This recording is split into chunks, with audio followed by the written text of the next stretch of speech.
Assalamualaikum tuan-tuan dan selamat petang. Okey, hari ni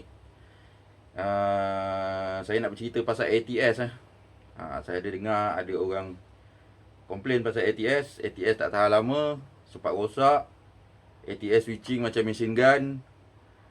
Dan macam-macam lah pasal ATS ni untuk sistem hybrid. Alright, ATS ni sebenarnya bagus guna untuk kalau nak load tinggi. Kadang-kadang macam contoh kita ada inverter hybrid kat sini. Aduh, ni contoh. Okay, memang dia ada grid input kat sini, tapi sebenarnya grid ni limit. Dia limit, dia tak boleh high amp. Dan satu lagi kelemahannya, kalau masuk grid sini, kalau inverter padam, rosak ke apa, rumah akan blackout. Terus blackout. Itu orang tak nak pakai ke grid input ni. Lagi satu, tak guna, kita nak charge bateri guna TNB, akan naikkan bil. So orang banyak tak pakai ni, orang guna AC out saja.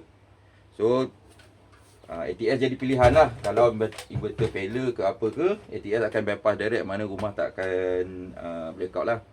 Tapi masalah dia ATS ni cepat rosak. Yang mana yang original tu okey lah. Sebab banyak yang tiruan-tiruan ni kadang-kadang kita pun tak tahu. So dan juga satu masalah, ATS switching macam machine gun. Maksud machine gun tu dia on off dalam masa satu saat tu dia 2-3 kali on off. Kejadian tu juga boleh merosakkan inverter. Sebab spike daripada TNB tu dia akan masuk ke inverter yang boleh merosakkan IGBT atau MOSFET kat inverter tu. Tu pun bahaya. Dan juga masalah ATS ni apa lagi ya? Boleh buatkan trip MCB tendang, RCCB tendang. RCCB tendang tu sebab spike lah. So caranya, kenapa kita tak guna kontaktor je?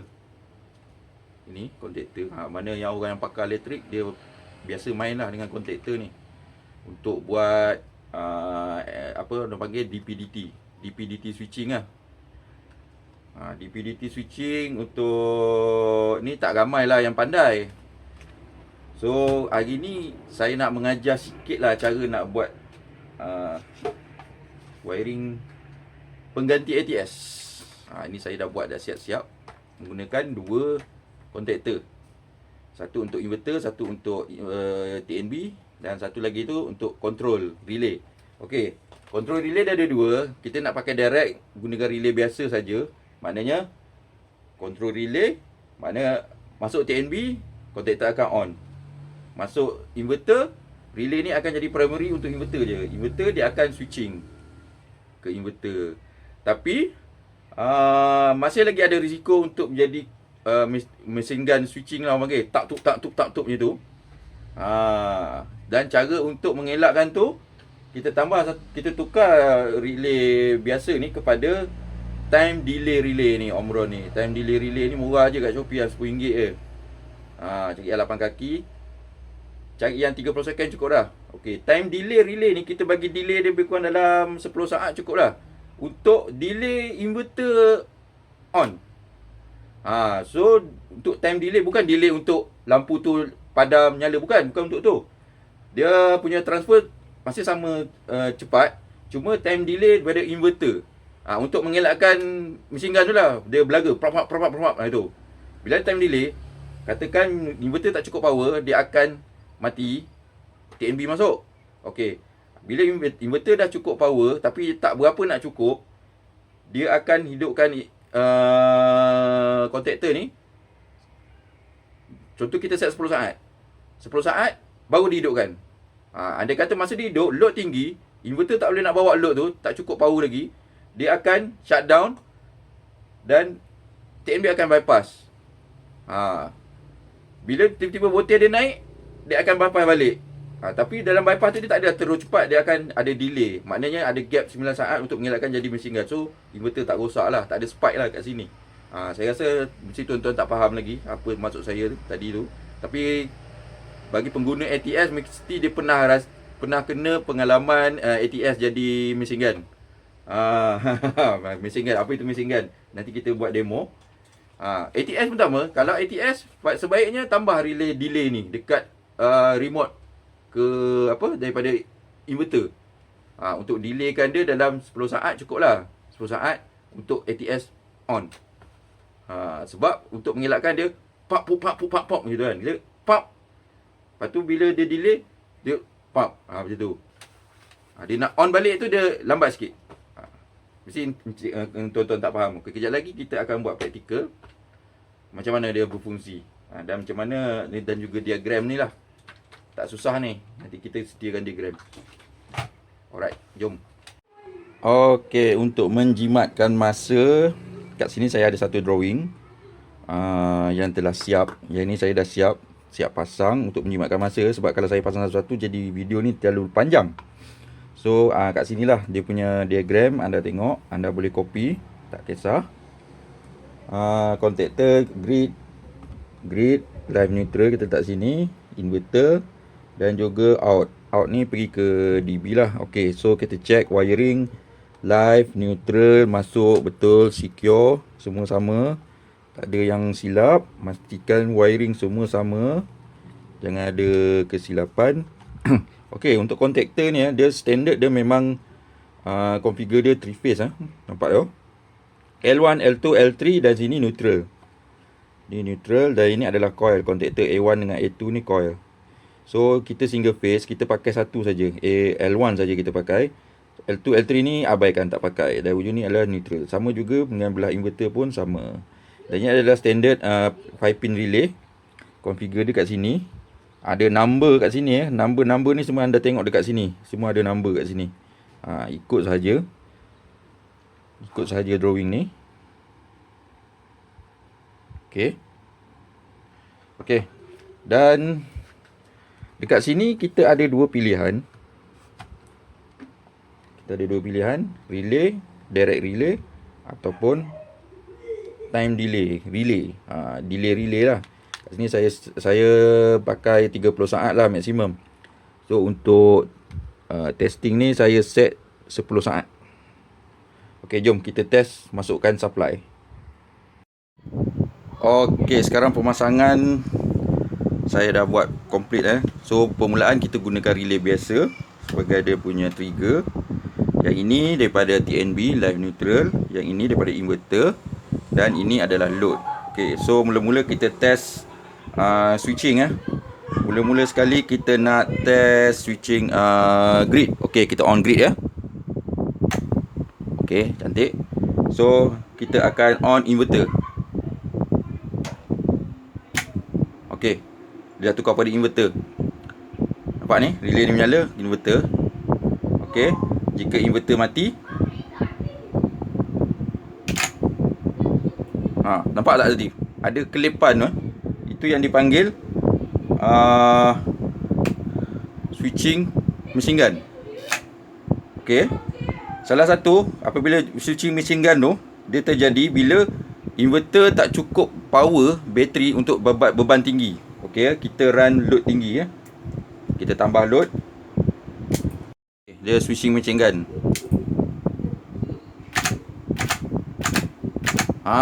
Ini yang bahaya. Dia boleh merosakkan inverter. So macam mana kita nak elakkan jadi switching macam ni? Okey, kita tukar kepada timer relay. Okey, dekat sini timer relay ni saya set 10 saat lah delay. Timer delay ni okey 10 saat. Ini sekarang dah grid. Okey, so kita run inverter dalam load tinggi Tengok dia sekali saja. Dalam masa 10 saat dia akan transfer. Dia tak ada lagi machine gun. Nampak? Dia macam tu Okey. Inverter mode ni dekat sini ada indikator dekat ni. Bila inverter tu tak cukup power, dia on sekejap je. Lepas tu dia akan bagi delay 10 saat. Nampak? Dia akan bagi delay 10 saat saja. Dia tak ada jadi machine gun. Okey. Itulah dia function untuk time delay relay ni. Memang bagus lah. Okey. Itu sahaja penerangan ringkas tentang ATS yang menggunakan kontaktor. Ikutlah drawing ni. Terpulang pada anda, kalau ATS biasa pun boleh juga anda tambah ni time delay relay ni dekat remote bahagian inverter untuk mengelakkan kejadian tadi tu ya. Sebab yang ATS yang jenis dial ke ataupun yang fast switch ATS tu, dia pun jadi juga macam tu, machine gun tu, ketap tu. Punca apabila anda set inverter on, voltage terlalu rendah. Biasa kalau 48, biasanya orang set 56, inverter baru boleh on.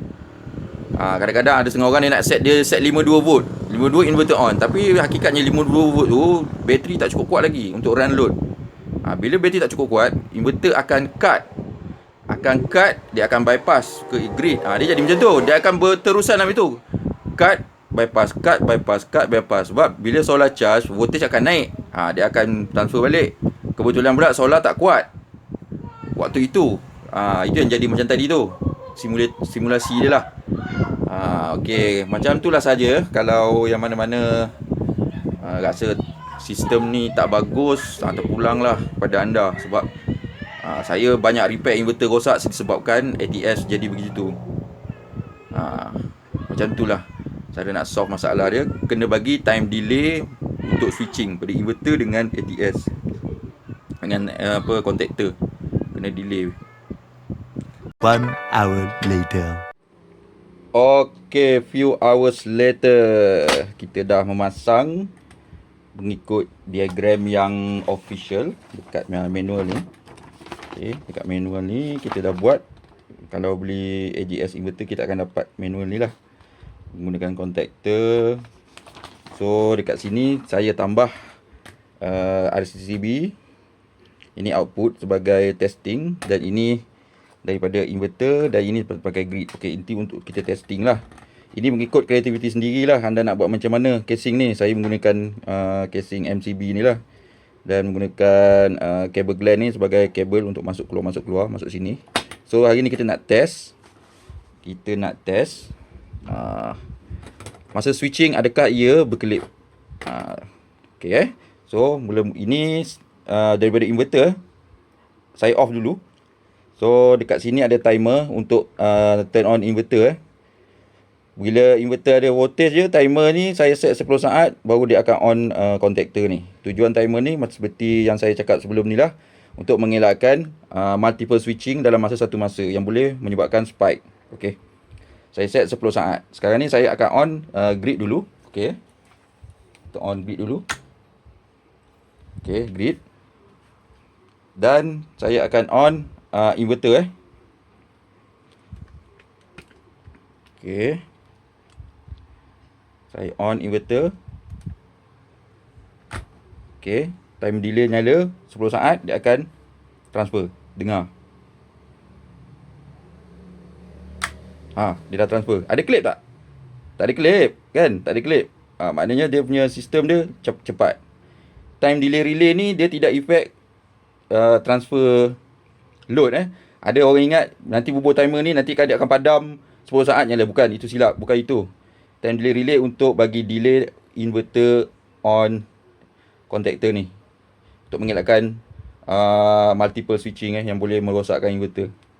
Okey, ini ujian praktikal yang saya akan pasang tak lama lagi dekat rumah saya punya sistem. Saya menggunakan ni. Ni ada drawing. Nanti saya akan sediakan drawing dekat komen bawah. Okey.